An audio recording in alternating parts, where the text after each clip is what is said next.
Bienvenidos a la sexta conferencia de este séptimo ciclo de Chateando con la Ciencia. Yo creo que a nadie se le escapa que estamos en medio de una transición fundamental para el futuro de la humanidad en la Tierra. No podemos continuar con una economía basada en extraer, producir, desechar, agotando los recursos del planeta y llenándolo de desechos. Ya en el segundo año de estos ciclos tuvimos la satisfacción de tener con nosotros al profesor Luis Oro, que nos mostró lo que de esta forma de economía supone para la supervivencia del planeta. Él estimaba, con números, lo mostró, que si tuviéramos todo el mundo, la humanidad, tuviera el ritmo de vida de lo que somos los europeos, necesitaríamos 2 planetas. Y si es el ritmo de vida de los americanos, serían 3 los planetas que necesitamos. Es decir, no es sostenible la forma de cómo nos hemos montado nuestro sistema de vida. La clave es reciclar.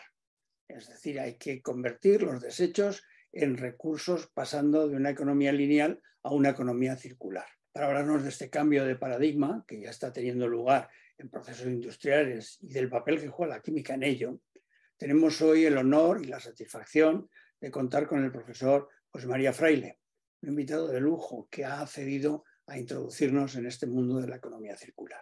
El profesor José María Fraile es doctor en Ciencias Químicas e investigador científico del Consejo Superior de Investigaciones Científicas, además de director del Instituto de Síntesis Química y Catálisis Homogénea. Es un instituto que pertenece al Consejo Superior de Investigaciones Científicas de la Universidad de Zaragoza, un instituto mixto. Su trabajo de investigación se centra en diversos tipos de catálisis y química sostenible orientados a la transformación de residuos en materias primas renovables dentro de un esquema de economía circular. Ha participado en 35 proyectos de investigación nacionales, europeos, regionales, de cooperación y en una larga lista de contratos de investigación con diferentes empresas. Es autor de cerca de 200 publicaciones y capítulos de libros de nivel internacional y otras tantas comunicaciones y conferencias en congresos nacionales e internacionales. Ha dirigido 12 tesis doctorales, 2 de ellas convención europea y una convención de doctorado industrial. Ha sido coordinador del programa de doctorado en química orgánica de la Universidad de Zaragoza y en la actualidad es director del nodo de economía circular UNITA. Este es un consorcio de universidades donde entra Zaragoza, Turín, Timisoara, Po, Beira, Saboya, Montblanc. Sin más, os dejo en las manos del profesor Fraile y José María, tienes la palabra. Muchas gracias, Fernando. Bueno, primero quiero agradecer a los organizadores el que me hayan invitado a dar una charla en este ciclo, ya el séptimo ciclo de conferencias, y es un honor para mí compartir con vosotros algo de lo que hacemos en nuestro trabajo del día a día. Como os ha comentado, vamos a hablar un poco de economía circular, pero la idea es presentaros qué puede hacer la química en este entorno. Y bueno, quizá las primeras transparencias no sean muy necesarias porque ya lo ha explicado perfectamente Fernando. Este es el esquema general de la economía lineal, lo que se ha venido haciendo en nuestra civilización hasta ahora, que era extraer recursos, producir, distribuir los productos generados, consumirlos y tirarlos. Entonces, esto se basaba en la idea de que la Tierra tiene infinitos recursos o bien infinita capacidad regenerativa de estos recursos. Pero como bien sabemos, esto no es cierto y entonces el cambio de paradigma nos dice que tenemos que transitar hacia una economía circular en el que la mayor parte de lo que se produce, se consume o se utiliza se llegue a reciclar convirtiéndose de nuevo en materias primas que entren en el ciclo con muy poca cantidad de basura residual. Obviamente esto es una gran simplificación, este esquema, y por eso me gusta más este otro, que se aproxima un poquito más a lo que es la realidad. En este caso, presenta ciclos de economía circular para 2 tipos de materiales. Materiales biológicos, desde los alimentos a otro tipo de materiales, y los materiales técnicos que provienen de la manufactura industrial. Como veis, hay varios ciclos de diferentes tamaños, varios círculos, que dependen de si los equipos, los bienes de consumo se pueden mantener, reutilizar o transformar en otras cosas, o bien reutilizar las materias primas, que sería el ciclo mayor. Lo que es la recuperación energética que vemos abajo y el vertido de los residuos a un vertedero serían las últimas consecuencias y lo más indeseable en este esquema de economía. Otra cosa que quiero hacer hincapié desde el principio es que para esto lo que hace falta es una aproximación multidisciplinar. Ninguna disciplina científica puede abordar los problemas de economía circular por sí sola. Entonces he puesto aquí varias disciplinas, seguro que me he dejado alguna, pero bueno, la química, por supuesto, la he puesto aquí en la parte de los materiales biológicos, pero podría estar en los dos círculos. La biotecnología, ciencia de materiales o ingeniería, muy ligadas al desarrollo de circularidad en los materiales técnicos. Pero luego también tenemos, pues, por ejemplo, edafología o agronomía en la recirculación de materiales biológicos y disciplinas más de humanidades, como puede ser la economía, por supuesto, la sociología, que estudia a lo mejor los hábitos de consumo o de reciclado en la población, y por supuesto la educación que es necesaria para aportar esta visión a las nuevas generaciones y, digamos, imbuirlas del espíritu de la economía circular. Dado que esto es una aproximación multidisciplinar, lo que hace falta entonces normalmente es una aproximación a una simbiosis industrial, es decir, una sola industria o un solo sector industrial no es capaz de cerrar el ciclo de sus materiales, y lo que es necesario es que haya un ecosistema industrial en el que los residuos de un tipo de industria o de sector industrial, sector económico, pasen a otro en forma de materias primas. Y lo que se produce,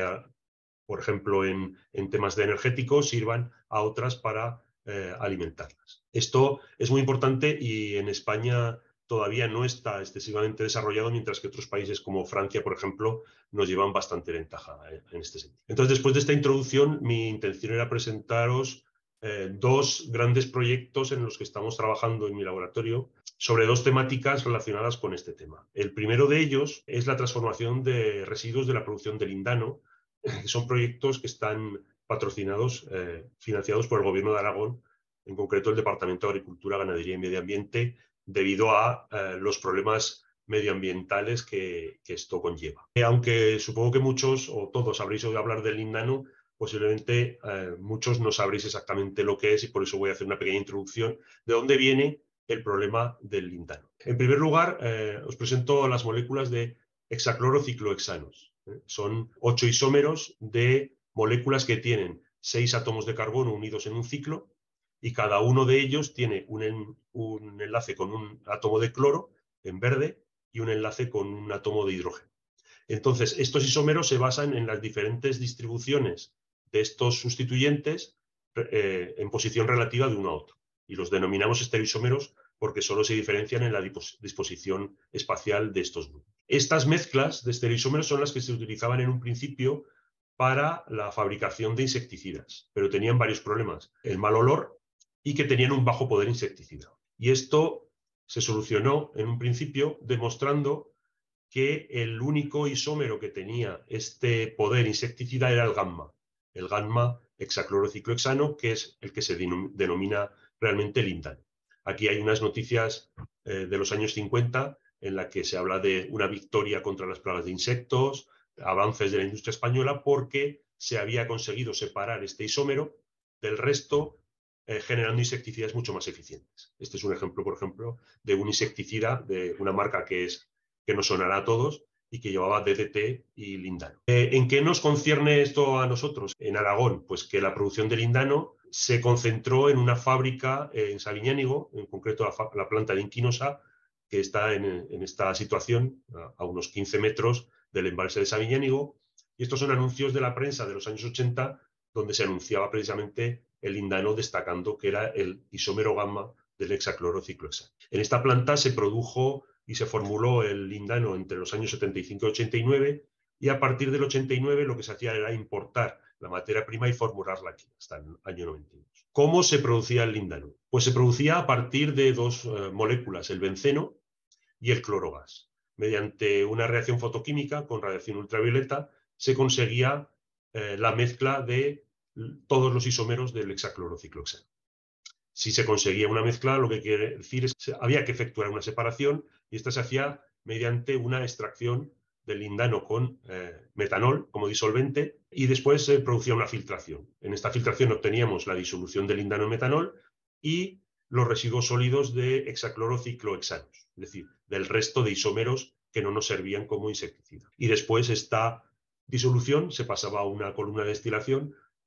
Lo que destilaba primero, es decir, la cabeza de destilación, era el metanol que se recirculaba otra vez para seguir extrayendo, y la cola de destilación se filtraba obteniendo una serie de residuos líquidos y el lindano sólido puro, que era el que se utilizaba para comercializar. Si tenemos en cuenta que en la producción de lindano de hexaclorociclohexanos aproximadamente solo el 10% era el isómero gamma, el lindano, eso quiere decir que por cada tonelada de lindano producida se generaban entre 8 y 10 toneladas de residuos. Si se calcula que se produjeron unas 15.000 toneladas de lindano en la planta de Inquinosa, eso quiere decir que se produjeron aproximadamente unas 150.000 toneladas de residuos. Se calcula que al año se producían unas 7.000 toneladas de residuo sólido. Esta es una foto antigua de cómo estaban las montañas de residuos sólidos blancos, digamos, a la intemperie, ¿no?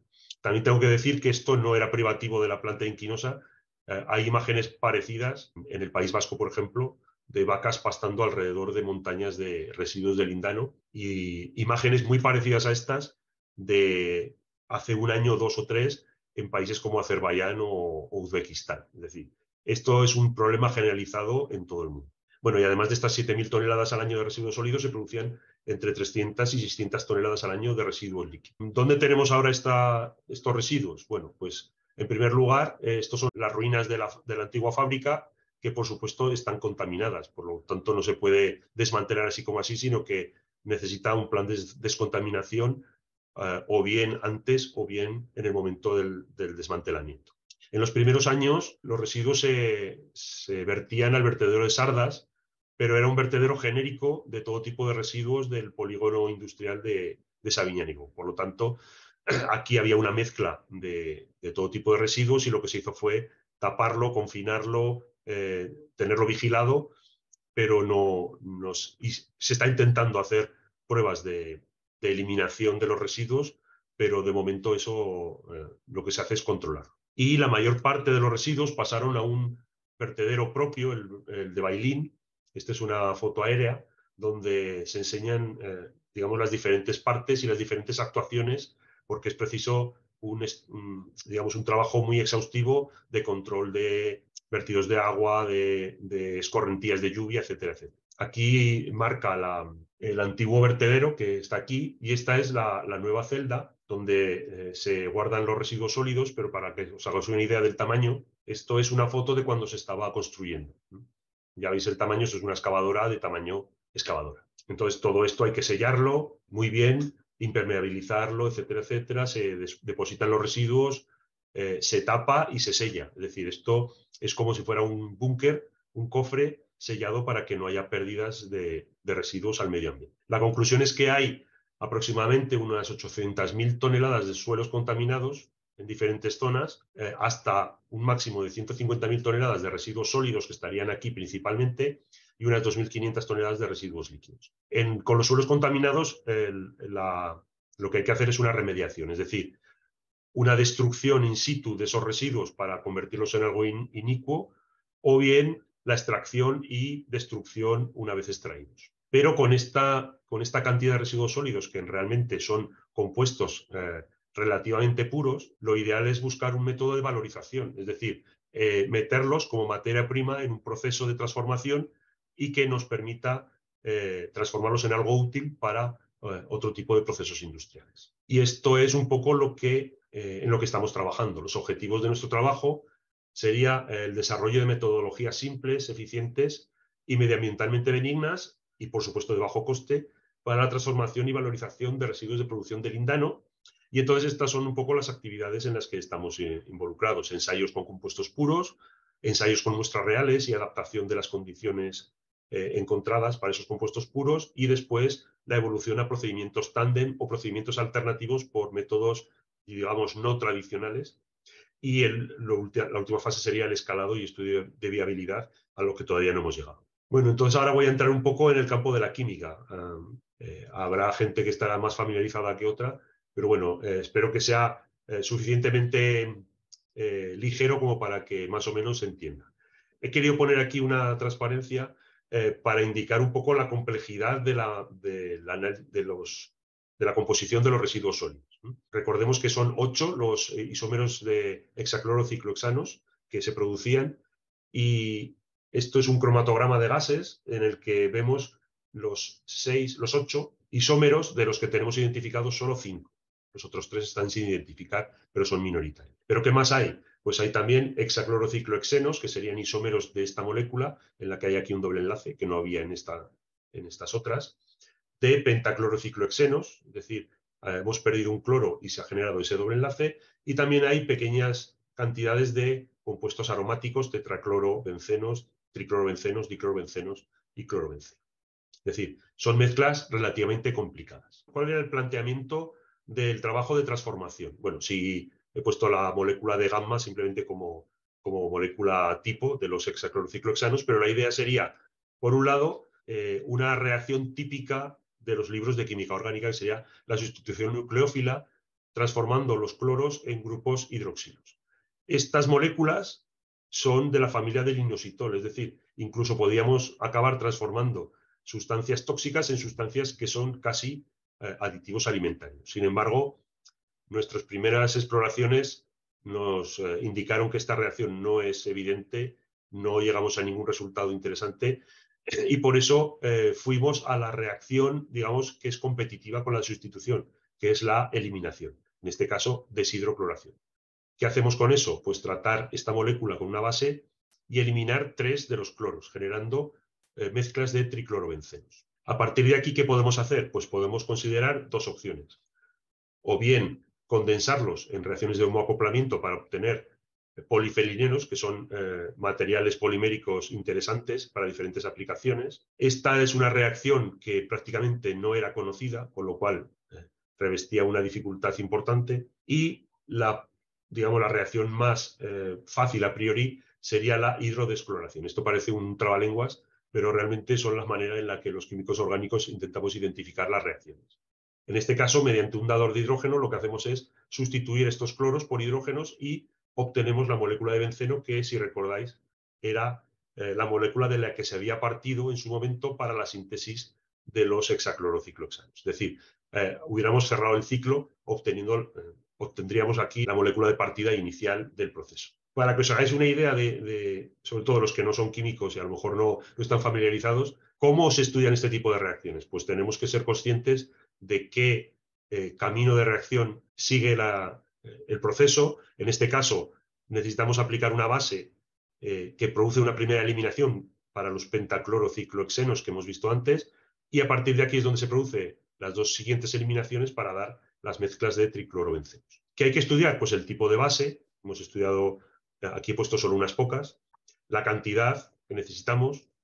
Tenemos que estudiar qué tipo de disolvente tenemos que utilizar, porque no será inocente. Tenemos que estudiar la temperatura. Hemos estudiado entre temperatura ambiente y 100 grados, y el tiempo de reacción. ¿Y cuáles son los resultados que queremos obtener? Pues queremos obtener alta velocidad de reacción, es decir, que el hexaclorociclohexano de partida se convierta a una velocidad rápida, una conversión total, que todo desaparezca, obtener buen rendimiento, es decir, que todo lo que convertimos del material de partida se convierta en los productos de interés, y una buena selectividad. En este caso, las selectividades son la cantidad de cada uno de los isómeros de los triclorobencenos, que en general, independientemente de las condiciones de reacción, suele ser bastante estable en estas proporciones. Alrededor de un 80% es el isómero 1, 2, 4 triclorobenceno. Y solo a modo de ejemplo, unos pequeños resultados.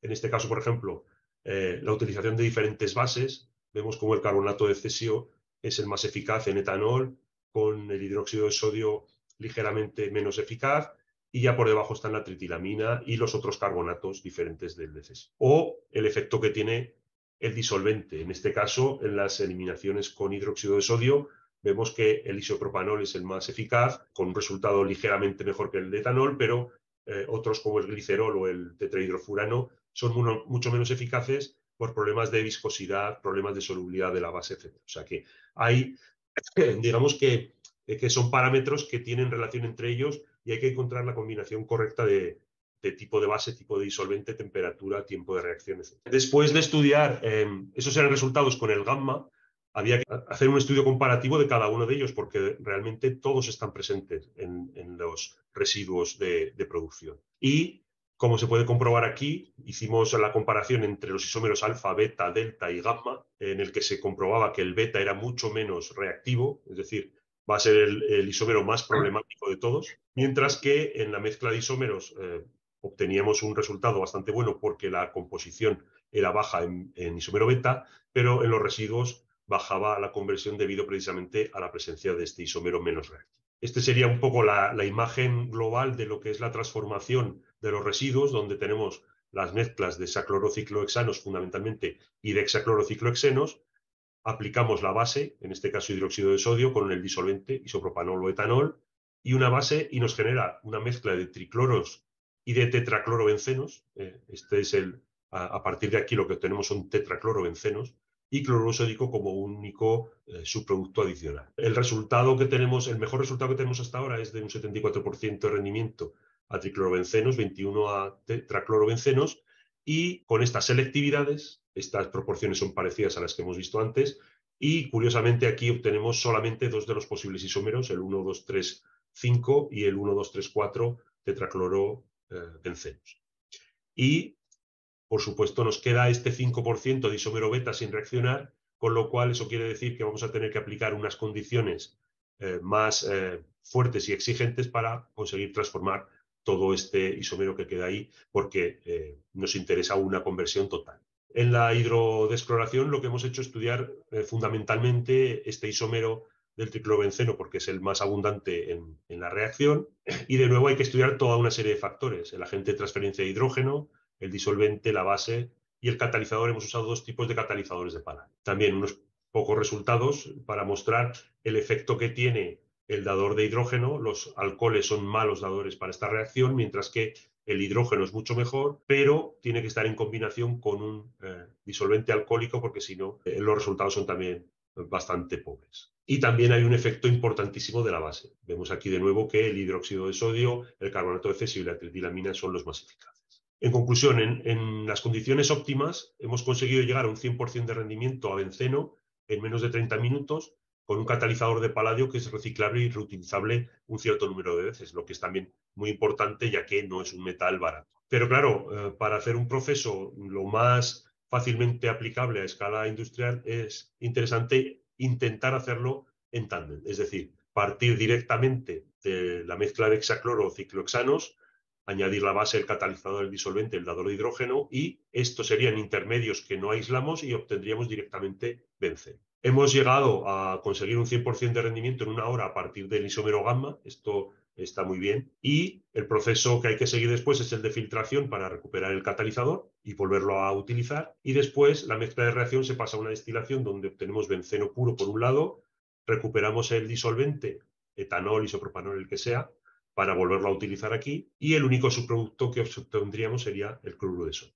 Es decir, sobre el papel es un proceso, no digo perfecto, pero casi. Lo que ocurre es que, claro, ahora con la mezcla de residuos que tenía esta composición, pues vamos a obtener no solo los triclorobencenos, sino los tetracloros, que también son más difíciles de transformar en benceno, y este es un trabajo que estamos todavía en él, trabajando ya con escalas de hasta 5 gramos, que para el trabajo de laboratorio es bastante importante. ¿Y qué otras líneas de trabajo llevamos? Pues estamos trabajando en varias alternativas, porque tenemos que considerar la posibilidad de tratar residuos que no sean estos residuos sólidos de los que ya tenemos la composición. Estamos intentando sistemas de solubilización con disolventes de origen renovable que no sean etanol, por ejemplo, o metanol, porque estos también son volátiles.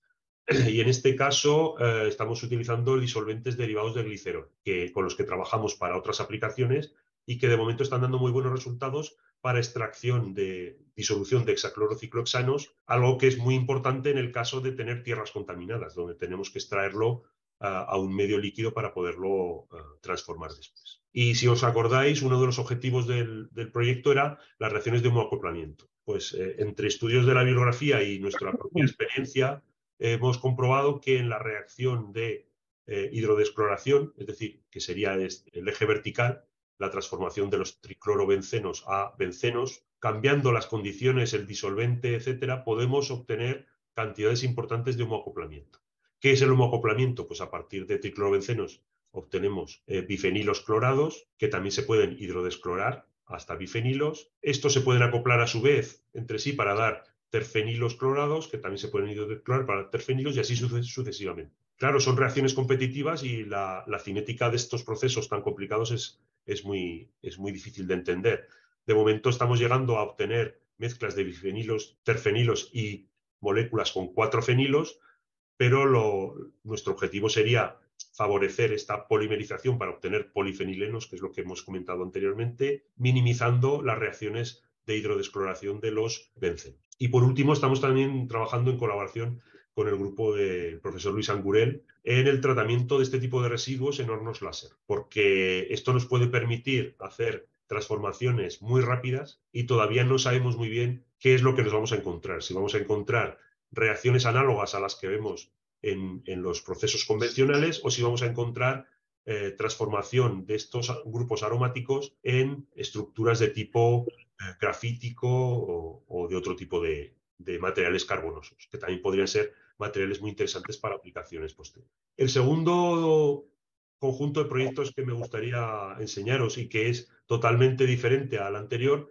es las transformaciones químicas que estamos llevando a cabo en procesos de circularización del sector agropecuario. Estos proyectos los realizamos en colaboración con el grupo Tervalis y más en concreto con la empresa Fertinagro Biotech. Su objetivo en general es la circularización de este sector en la cría del ganado porcino, la transformación en materias cárnicas de consumo humano, utilizar residuos para la producción de fertilizantes que a su vez sirvan para la agricultura. Y los residuos de biomasa, purines, subproductos cárnicos, etcétera, incluirlos en un proceso de biorefinería para obtener diferentes tipos de productos. Todo ello, por supuesto, acoplado con sistemas de producción de energías renovables. Tanto los residuos, utilizarlos para producción de energía, como utilizar este tipo de energías para las transformaciones de la biorefinería. En concreto, estamos trabajando mucho en el tema de fertilizantes. Los fertilizantes, bueno, he sacado la definición de Wikipedia, aunque supongo que todo el mundo sabe lo que son cualquier tipo de sustancias orgánicas o inorgánicas que contienen nutrientes asimilables por las plantas para mantener o incrementar el contenido de estos elementos en el suelo y estimular el crecimiento de las plantas. Ya sé que hay mucho debate sobre la aplicación de los fertilizantes y aquí vamos a mostrar un poco los pros y los contras y dónde hay que incidir para mejorar estos sistemas de aplicación. En cuanto a la necesidad de utilizarlos, he puesto aquí una gráfica sobre la evolución de la producción mundial entre el año 1500 y el 2050. Nos concentramos en la evolución en los 100 años últimos, entre 1950 y el 2050, donde la población mundial se multiplica desde los 2.500 millones hasta los esperados 10.000 millones del año 2050. Ahora actualmente estamos en 8.000, 8.500 o algo así. Para alimentar a toda esa población hay que producir en las tierras agrícolas y aquí hay una gráfica del desacoplamiento del uso global de tierra agrícola y la producción de alimentos. Vemos cómo en el siglo XX más o menos iban en paralelo, mientras que a partir del año 2000 hay un punto de inflexión en el que la producción agrícola global aumenta, mientras que la utilización de tierras para cultivo se estanca e incluso disminuye ligeramente. Y eso se debe al uso de fertilizantes. ¿Qué tipo de nutrientes llevan los fertilizantes? Pues hay los nutrientes primarios que necesitan las plantas, que son el nitrógeno, el fósforo y el potasio. De aquí la denominación de los abonos NPK, que muchos conoceréis. Están los nutrientes secundarios, que serían el calcio, el azufre y el magnesio. Y luego una serie de micronutrientes que son muy importantes para el crecimiento de las plantas.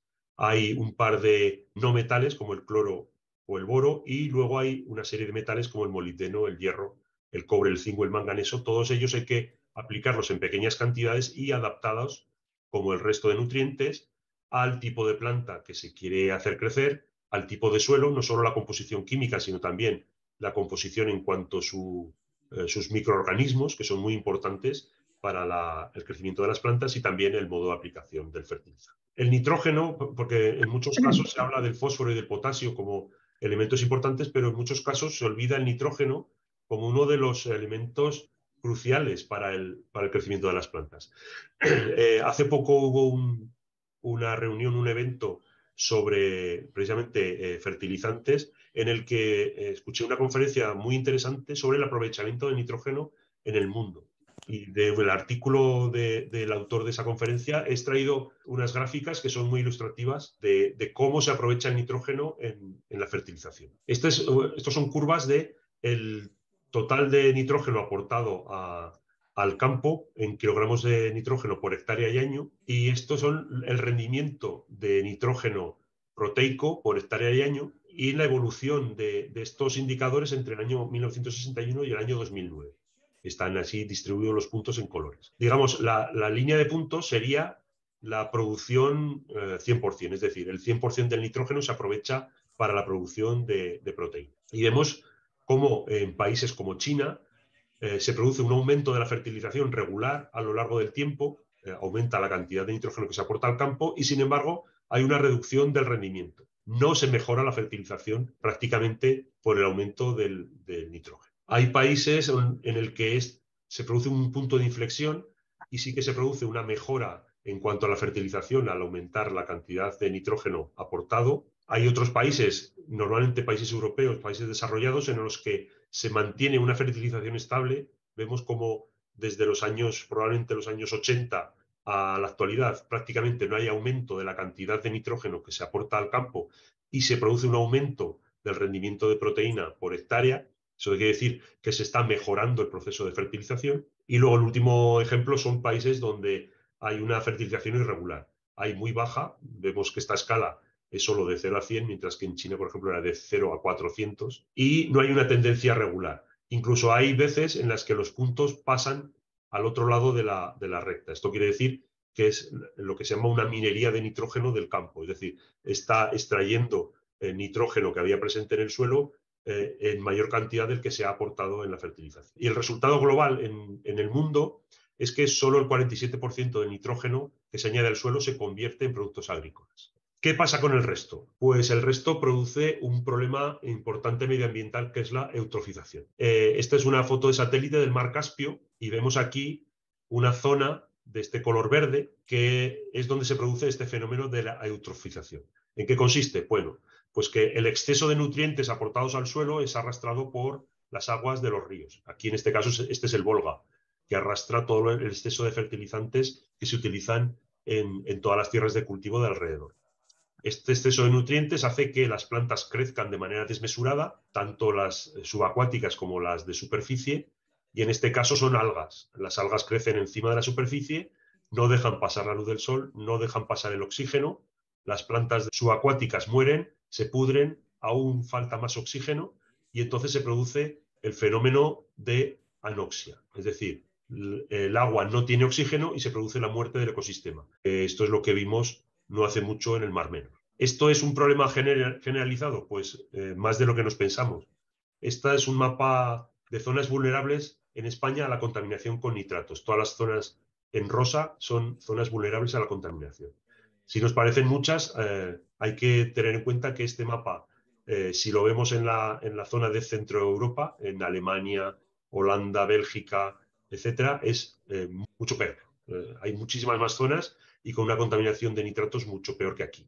Es decir, no vamos a consolarnos porque sería de tontos, pero es un problema generalizado en todo el mundo. Por ello, la Unión Europea tiene una estrategia, la F2F, Farm to Fork, de la granja a la mesa, que intenta paliar todos estos problemas, tanto de la producción como del consumo agroalimentario. En la parte productiva, que sería la que nos interesa a nosotros en este punto, su objetivo es transformar los sistemas de producción, evitando el gran impacto de la agricultura sobre la biodiversidad y minimizar la utilización de fertilizantes en exceso para evitar la contaminación. De entre los objetivos para el año 2030, he marcado aquí, digamos, el que nos afectaría más directamente en nuestro trabajo de investigación, que sería reducir las pérdidas de nutrientes un 50% y el uso de fertilizantes un 20%. Estamos hablando de fertilizantes en general, pero digamos que tradicionalmente la agricultura ha sido uno de los sectores económicos más circulares de todos, ¿no? Tradicionalmente se han utilizado residuos ganaderos como el estiércol, los purines, residuos agrícolas como el compost e incluso actualmente se generan fertilizantes a partir de lodos de depuradora, es decir, se utilizan todo tipo de residuos para fertilización del suelo. Si lo vemos desde un punto de vista un poco naif, claro, sería lo ideal, ¿no? En el tema de los purines, digamos que los purines producidos por el ganado porcino se utilizan para fertilizar el suelo, los nutrientes NPK darían de comer a las plantas que nos generarían pienso para poder alimentar más animales. Pero esto no es tan evidente ni es tan sencillo. Hay muchos procesos involucrados y esta figura intenta ilustrarlos un poco, ¿no? Digamos que habría 3 fuentes de nitrógeno al suelo, que serían los purines, estiércoles, etcétera, los fertilizantes sintéticos, químicos, y la fijación del nitrógeno atmosférico por las cianobacterias del suelo. Luego tiene que haber un proceso de mineralización, etcétera. Es decir, en el suelo habrá un equilibrio entre el nitrógeno orgánico y el nitrógeno mineral, que se absorberá por parte de las plantas, pero luego habrá una parte que se filtrará a las aguas subterráneas, habrá una parte que será arrastrado por las escorrentías, bien sean de lluvia, del agua de riego, etcétera, y luego hay una parte que se pierde por volatilización y desnitrificación del suelo. En nuestro caso, los purines, por ejemplo, y parte de los fertilizantes que se utilizan sintéticos, llevan urea como suministrador de nitrógeno.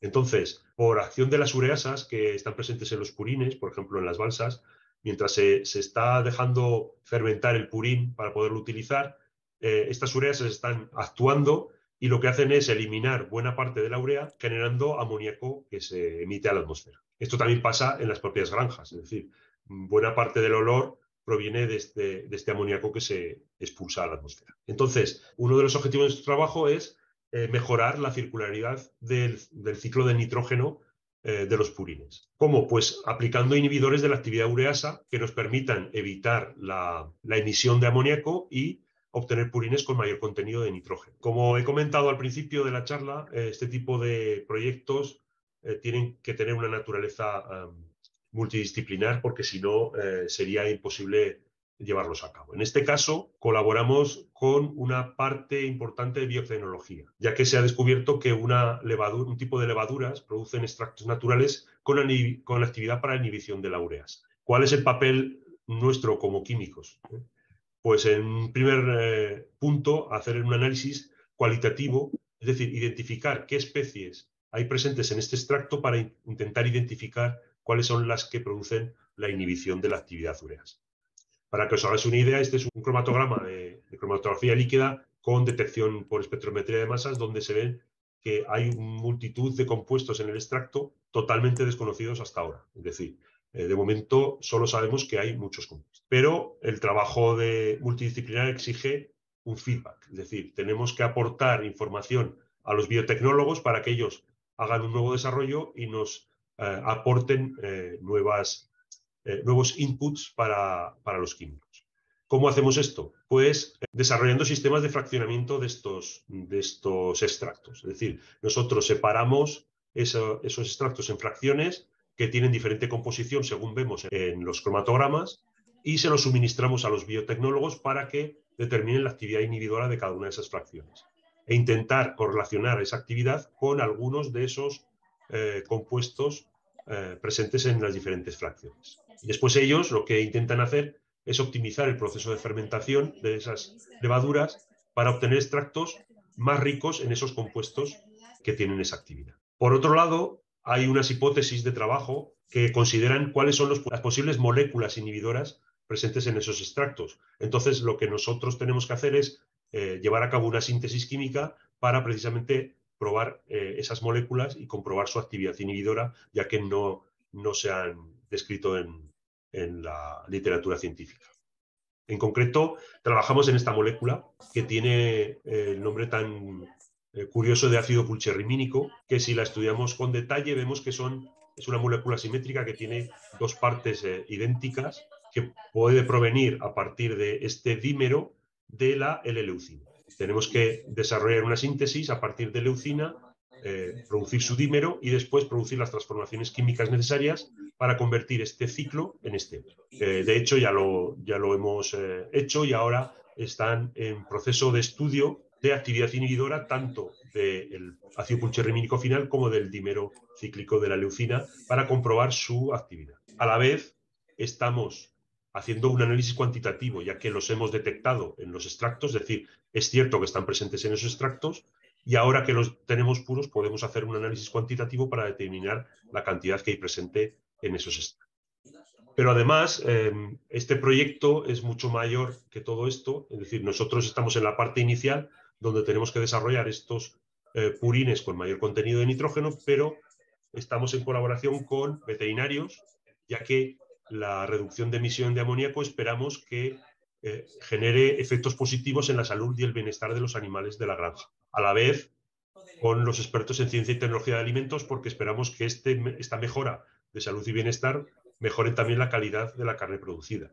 Además, con agrónomos que estudien la eficacia de estos nuevos fertilizantes con mayor contenido de nitrógeno proveniente de los purines. Y también con economistas que estudien el impacto económico y social, tanto en las empresas involucradas en este círculo como en las zonas donde se apliquen este tipo de tecnología. Y una última parte en este estudio de circularidad del sector agropecuario es la aplicación de micronutrientes. Estos son los que os he mostrado antes, los diferentes metales, el cloro y el boro, que se aplican al campo en forma de compuestos minerales, óxidos, cloruros, sulfatos, nitratos, o en forma de complejos o quelatos. Los quelatos son estructuras en las que el metal está complejado muy fuertemente con moléculas orgánicas, como en este caso el EDTA, el ácido etilendiamino tetraceto. Estos son quelatos muy fuertes en las que los enlaces entre el ligando y el metal son muy fuertes y es muy difícil romperlos. Mientras que los complejos, los que he marcado en verde, son más débiles y liberan más fácilmente el metal. Hay agentes complejantes sintéticos, aunque biodegradables, como el ácido glucónico, pero luego también hay agentes complejantes de origen natural, como aminoácidos, azúcares o lignosulfonatos. En nuestro caso nos interesan mucho los lignosulfonatos, ¿vale?, que provienen de la lignina. La lignina es un polímero natural no regular, que tiene una estructura muy variable dependiendo de la biomasa de la que procede, porque la lignina está presente en todo tipo de materia vegetal. Este es un esquema de una estructura, digamos, tipo de la lignina, en las que hay estructuras aromáticas, estructuras alifáticas, con diferentes tipos de grupos hidroxilo, grupos metoxi, pero de una manera irregular, no es un polímero regular como los sintéticos que fabricamos en el laboratorio. La lignina siempre va asociada a celulosa y hemicelulosa, por eso se llama material lignocelulósico en la naturaleza, y es el que se utiliza para la fabricación del papel, por ejemplo. Entonces, en la industria papelera lo que se hace es aplicar derivados de azufre para separar la celulosa y fabricar el papel, y la lignina se transforma y aparece en el residuo que se conoce como licor negro por razones evidentes. Entonces, en este caso, dependiendo del tipo de compuesto de azufre que se haya utilizado, se obtienen lignosulfonatos o, más habitualmente, lignina Kraft. Se diferencia en que el azufre que se incorpora a la lignina está en un diferente estado de oxidación, formando diferentes grupos funcionales. Entonces, un primer objetivo de nuestro trabajo en estos proyectos es comprobar si es posible sintetizar lignosulfonatos a partir de lignina Kraft de manera sencilla y eficiente, con lo cual aprovecharíamos residuos de la industria papelera. ¿Qué es el otro punto de circularidad? La idea es aplicar residuos de la industria alimentaria. Aquí he puesto varios ejemplos. Plumas, por ejemplo. Las plumas se pueden hacer harina de pluma y contienen proteínas.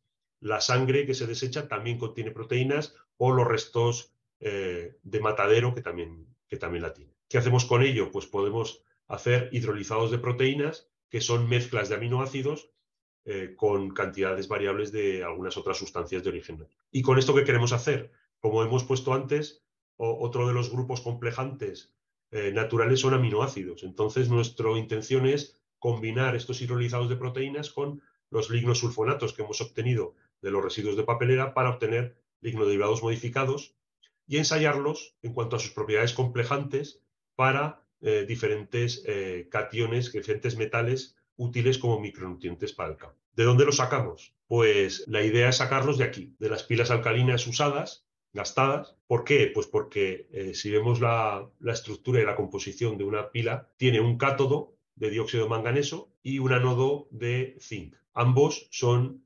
micronutrientes útiles para la fertilización del suelo. Entonces, el objetivo de este proyecto es utilizar estos derivados modificados para formar complejos de zinc y de manganeso en la que todos los componentes, el lignosulfonato, los aminoácidos y los metales implicados son o de origen renovable o reciclados de diferentes tipos de industrias. Bueno, y ya para finalizar, digamos unas pequeñas conclusiones o lo que decimos mensajes para llevarse a casa, ¿no? Take home messages. Lo que hay que dejar claro es que la economía circular requiere aproximaciones multidisciplinares en un ecosistema que permita la simbiosis industrial. En este último ejemplo he puesto cómo una industria, la de los fertilizantes, podría aprovechar residuos de 3 tipos de industrias diferentes: las pilas, la industria papelera y la industria cárnica. Por un lado, otro lado, también quiero resaltar que la química es una disciplina clave en la transformación de todo tipo de residuos para su valorización y aprovechamiento como materias primas en otras actividades.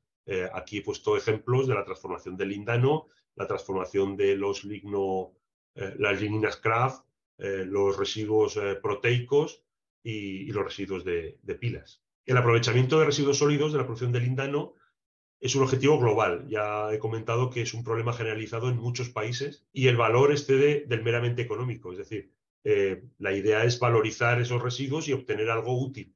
Pero dado el problema medioambiental que representa la gestión de dichos residuos, incluso no obtener resultados económicos, sino evitar tener ese problema ahí enquistado, sería también un logro importante. Y por último, la fertilización del suelo es clave para conseguir un equilibrio entre la producción de alimentos y la conservación del medio ambiente. Esto es muy importante, que hay que optimizar precisamente los métodos de fertilización.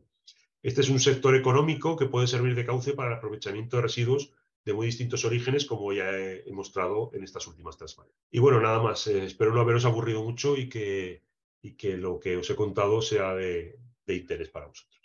Muchas gracias. Muchas gracias, José María. La charla la encuentro muy interesante. La verdad es que la parte del lindano es muy seria aquí en la región y lo que ha provocado en contaminación, etc. Y nos has ayudado a bajar a la arena, a la parte más baja de todo en vez de estar en las ramas y ver el bosque por arriba, pues lo hemos visto desde abajo, donde están realmente los problemas y las dificultades paso a paso, ¿no? Y eso es muy ilustrativo y muy interesante. Bueno, ya sabéis que las preguntas las podéis ir haciendo en el chat mientras vais escribiendo. Tengo ya alguna pregunta, ¿no? Es una necesidad el cambio de economía lineal a economía circular. Y cuando hablo de que es una necesidad, lo hablo en términos también económicos. Es decir, economía circular nos va a permitir optimizar recursos y optimizar el aprovechamiento de todo lo que se extrae del planeta para devolvérselo. Eso es dinero. Es dinero en los dos sentidos. Es un ahorro y un gasto. O sea, hay un proceso que el optimizar recursos, o sea, desechos y reconvertirlos en recursos, tiene un costo indudable. ¿Entra en esa ecuación ese costo que tendría el no hacerlo? ¿O solamente es el costo que nos supone el proceso de una forma competitiva frente a lo que hay en estos momentos, que es en economía lineal? Es que hay que tener en cuenta muchos aspectos. Esto en el nodo de economía circular de UNITA lo hemos discutido varias veces, porque la economía circular tiene que cambiar también la perspectiva de la globalización, creo yo. Desde el punto de vista de que no podemos estar trasladando residuos de una parte a otra del planeta como se traslada ahora petróleo en los petroleros o gas licuado en los barcos de gas. Las soluciones tienen que ser más locales y yo creo que tenemos que cambiar de escala de producción. Tenemos que conseguir procesos económicamente viables a escala más pequeña. No podemos basar todo en la subida de escala de procesos para bajar la economía. Entonces, ahí va a requerir un cambio de mentalidad notable no solo de empresas, sino también de consumidores, de administraciones y demás. Y la contaminación probablemente está todavía infrapenalizada. Es decir, a veces resulta sangrante como una contaminación, a veces a sabiendas, resulta económicamente rentable para la empresa, porque es más barato pagar la multa que tratar esos residuos o recuperarlos, etcétera, etcétera. Ahí está la clave, ahí está la clave. Entonces, por eso la aproximación tiene que ser multidisciplinar, incluyendo estudios económicos, incluyendo legislación, incluyendo educación, etcétera, etcétera.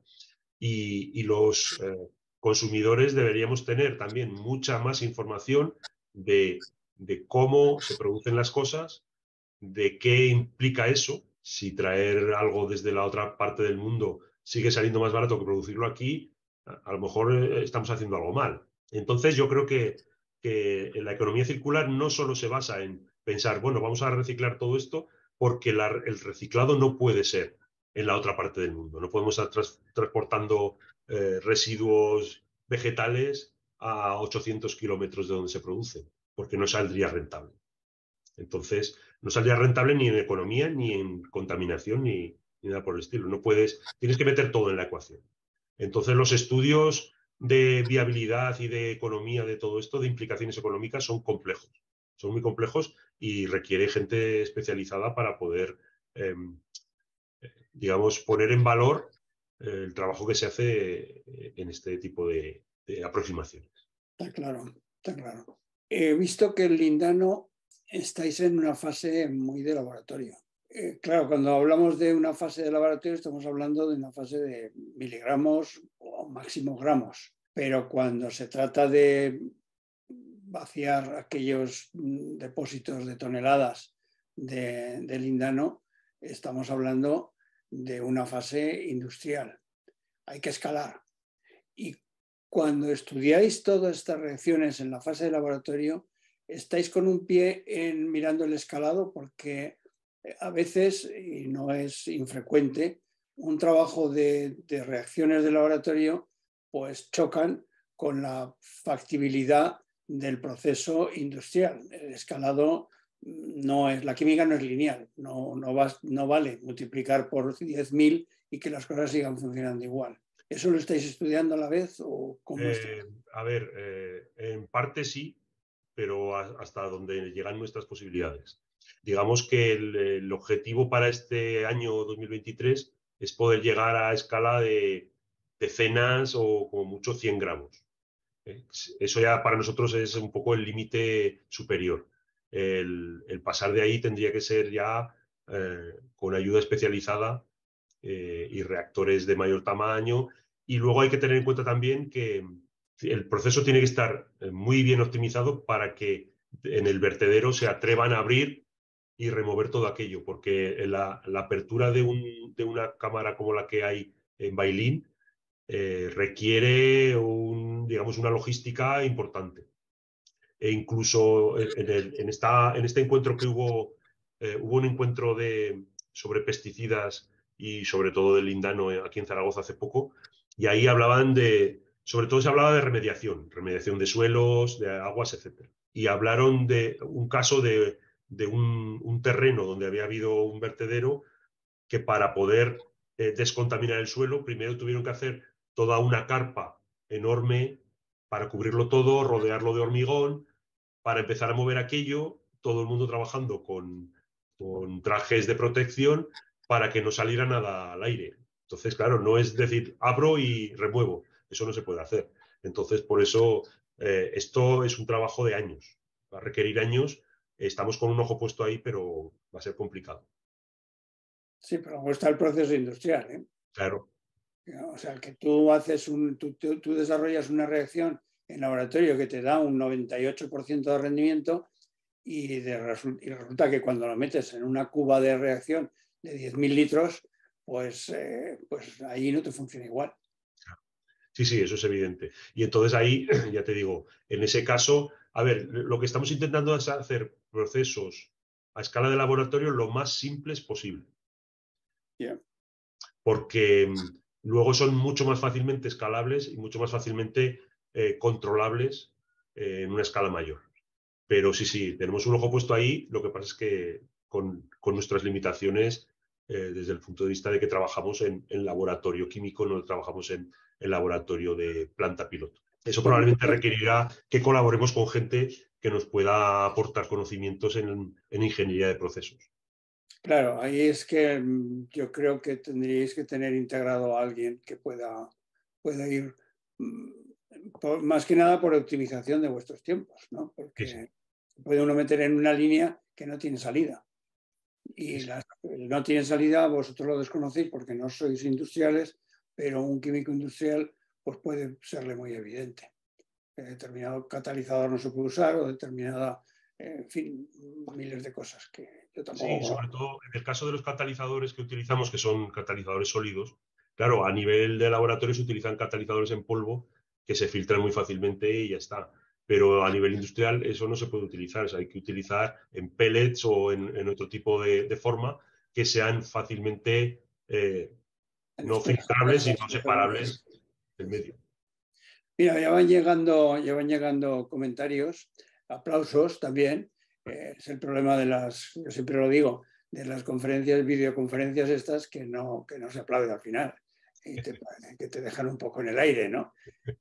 Una duda de si habrá gustado o no habrá gustado, la gente estará Nos estamos reunida. acostumbrando ya desde la época Sí, pandémica poco a a esta poco. forma de actuar. Mira, Mari Carmen Bernal te aplaude. Dice que me encanta que estéis estudiando darle salida a las pilas alcalinas, ¿no? Hace años que me pregunto cómo se podía hacer con ellas. Pues un profesor le comentó que se estaban almacenando, no se sabía nada qué hacer con ellas, ¿no? El proceso de desmontar una pila alcalina como la que has mostrado no debe ser barato, porque Eh, muy lo complejo. que, lo que sí que se hace ya es, digamos, separar, llaman la black mass, que es sacar, digamos, todo el contenido porque también hay mucha parte de carbón. ¿No? Entonces, lo que sí que se hace, yo creo que a nivel, no sé si industrial, pero por lo menos semi-industrial, es quitarle todo el recubrimiento exterior y generar una black mass, que es donde están esos metales mezclados con carbón. Y entonces la idea es separar los metales de ahí y ese carbón utilizarlo pues, como carbón activo o para cosas así, de ese estilo. O sea, utilizarlo también, pero para otros usos. Tienes más aplausos de José Antonio Chena, que realmente le ha entusiasmado tu conferencia, como muchos otros. Julián Notario te dice, hola José Mari, los residuos de vertederos de las ciudades producen dioxinas y furanos al fermentar y arder, o sea, clorina, que es venenosa. ¿Qué medidas se están tomando para minimizar este proceso en los vertederos? Los vertederos urbanos puede que sea la parte más complicada por la mezcla de todo tipo de sustancias. Entonces ahí la verdad es que yo en ese punto no estoy muy puesto al día y la verdad es que creo que se están estudiando procesos de gasificación y pirólisis y demás, pero claro, yo creo que ahí hace falta primero un proceso muy eficaz de separación de tipos de residuos y después de tratar cada una de esas fracciones, de cada uno de esos tipos de residuos de la manera óptima. Ahí ya digo, yo creo que lo de los residuos urbanos es uno de los mayores problemas que hay por la heterogeneidad de los residuos. Bueno, Pepe Luño te aplaude también, se une a todos los que te están aplaudiendo.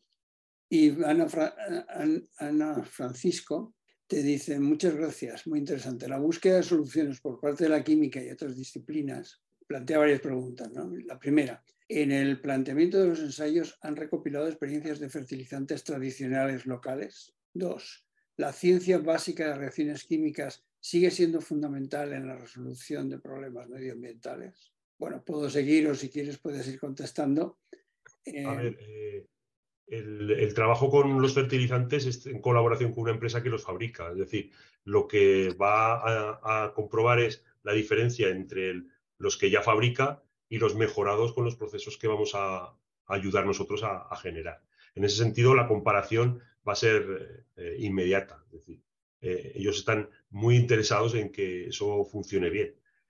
Esa es una de las ventajas de los proyectos de colaboración público-privada, ¿no? Digamos que vas más directo a los problemas reales y además van a tener una aplicación práctica mucho más rápida y efectiva. Entonces, bueno, en ese sentido, no dudo de que vamos a estudiar en detalle el papel de cada uno de los tipos de fertilizantes que vayamos produciendo.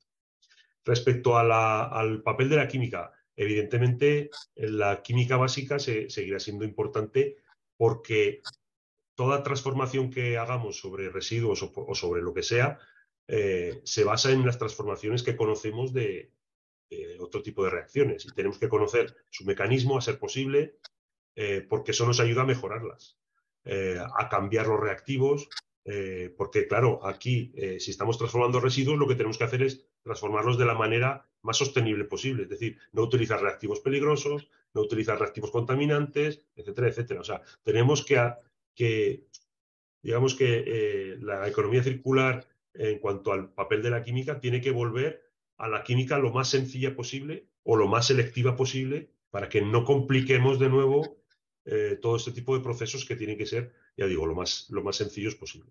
Luego aquí hay una pregunta que no la entiendo muy bien. Las medidas en campo de emisión de amoníaco en balsas de almacenamiento en purines. No sé exactamente lo que quiere preguntar. Sí, me supongo que será por la dificultad de medirlo. En eso también colaboramos con gente. En uno de los proyectos hay gente de la Universidad Politécnica de Valencia que es especialista precisamente en las medidas esas de amoníaco. La verdad es que no sé cómo lo harán, y son ellos los que se encargarán de hacerlo. Pero sí, sí, se puede monitorizar. En las granjas es relativamente fácil porque es un entorno más cerrado. En las balsas no tengo idea cómo lo harán, pero desde luego está previsto que se haga. Luego te preguntas si consideras que además de Tervalis hay suficientes técnicos y sector empresarial para las mediciones de emisiones de benceno y otros contaminantes de vertedero y los tubos de despresurización de vertedero. En la antigua especialidad de química tecnología química, medio ambiente. No sé exactamente eso cómo es lo que dice. Pero bueno, la cosa es si hay suficientes técnicos y sector empresarial para mediciones de emisiones de benceno y otros contaminantes del vertedero. Hombre, me supongo que sí, quiero creerlo, porque yo tampoco soy experto en el análisis de residuos, sino en la transformación, ¿no? Pero vamos, efectivamente tiene que haber un control en los vertederos de todo tipo de sustancias y me consta que se está trabajando en ello. Lo que no sé es si hay suficiente personal o si no se le dedican suficientes recursos. Eso es lo que ya no sabría decir. Claro, todo eso está ligado al tema de costos, ¿eh? O sea, en la Claro. primera de las preguntas en la que vosotros estáis trabajando en colaboración con una empresa de fertilizantes, la empresa de fertilizantes produce fertilizantes por el método convencional, quiero creer que es una derivada de la economía lineal, y por el método que vosotros estáis implantando, que viene de economía circular. Entonces ahí tiene una base de comparación. No Si solo el eso. método lineal le sale más barato porque el vuestro es muy complejo, pues difícilmente va a progresar el método de la economía circular, a no ser que realmente se penalice los desechos y no traiga cuenta el utilizarlos de esa manera. Te puedo asegurar, bueno, yo he visitado varias veces la planta y cada vez hay unidades nuevas y prácticamente todo lo nuevo que desarrolla la empresa es de economía circular.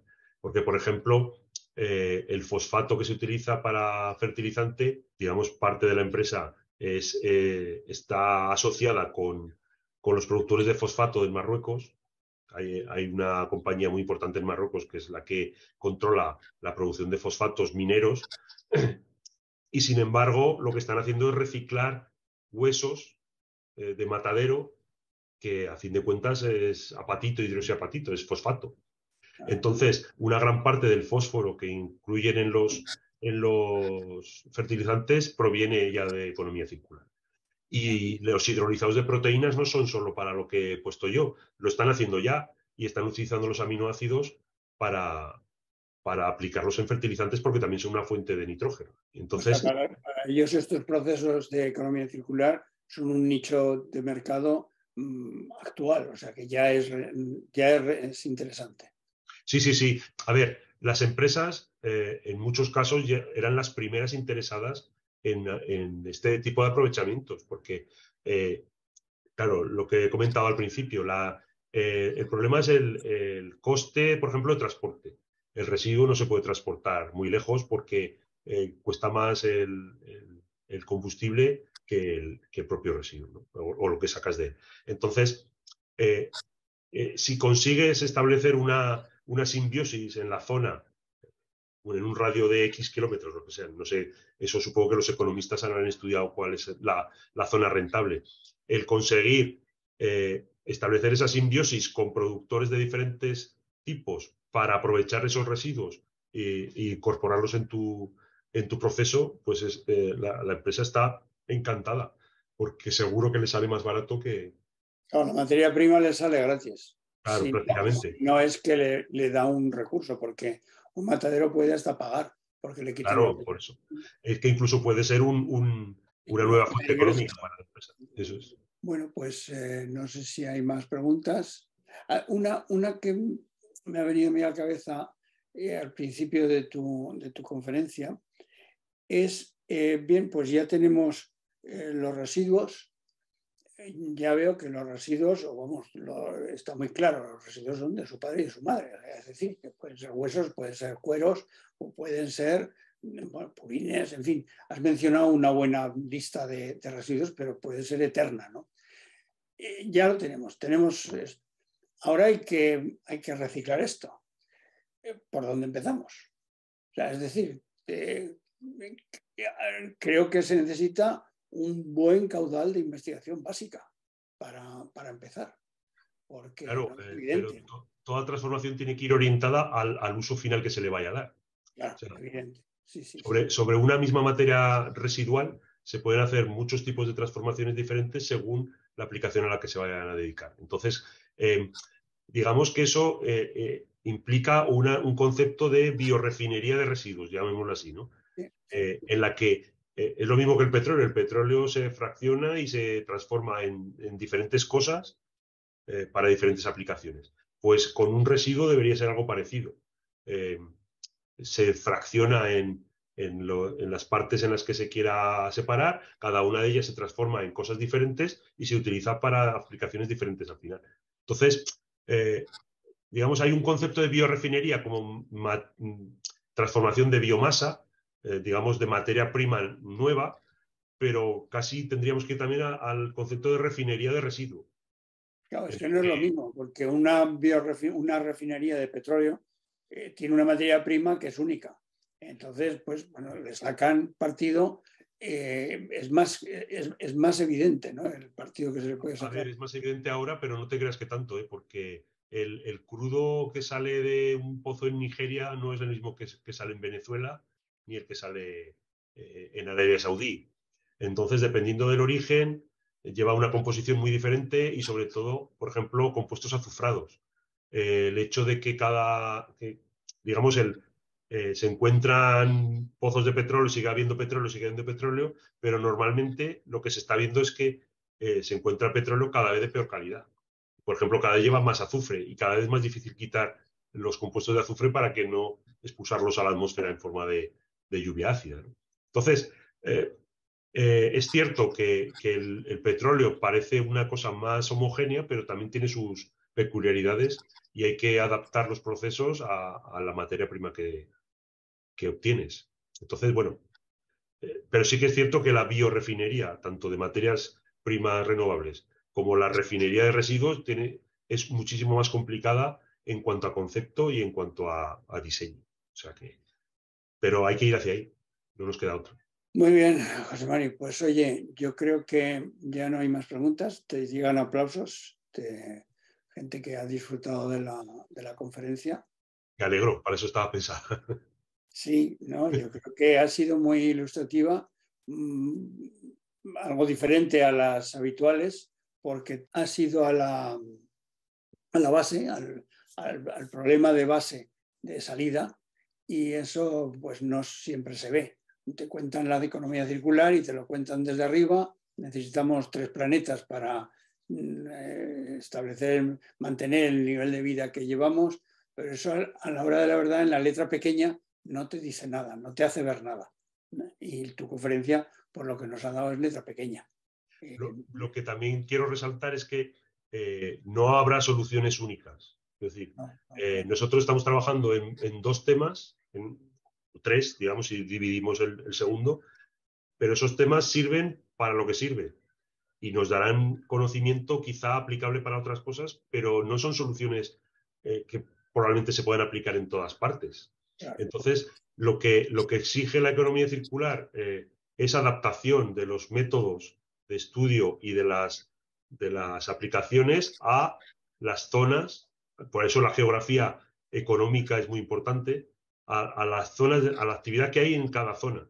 Y entonces hay que aprovechar residuos que se generan allí para aprovecharlos como materias primas en algo que se produzca allí también. Tiene que ser algo así. Y eso exigirá mucho trabajo científico, mucho trabajo económico y mucho...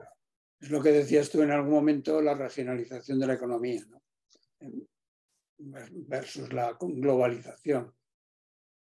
Muy bien, oye, pues muchísimas gracias. Te están llegando muchos aplausos de gente que ha disfrutado. Muchas gracias por tu tiempo. Para mí es lo que valoro por encima de todo, el tiempo que nos dedicáis de una manera tan altruista y que vamos, no son los que nos mantienen, sois los que nos mantenéis vivos. O sea, el que funcione chateando es gracias a vosotros, no es nadie más.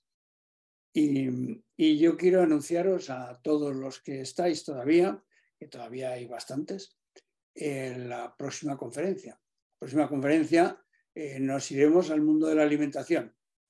Alimentación que además es la alimentación del siglo XXI, según lo que nos contará la conferenciante en el título que he elegido, y incidiendo en qué le podemos sacar al mar. O sea, el mar es el gran depósito de nutrientes que todavía está a medio explotar. Se explota solo los pescados, cada vez está eso más complicado, pero yo creo que hay muchísimo más y lo veremos el próximo mes. Hasta entonces, pues que disfrutéis de la vida y gracias por vuestra asistencia.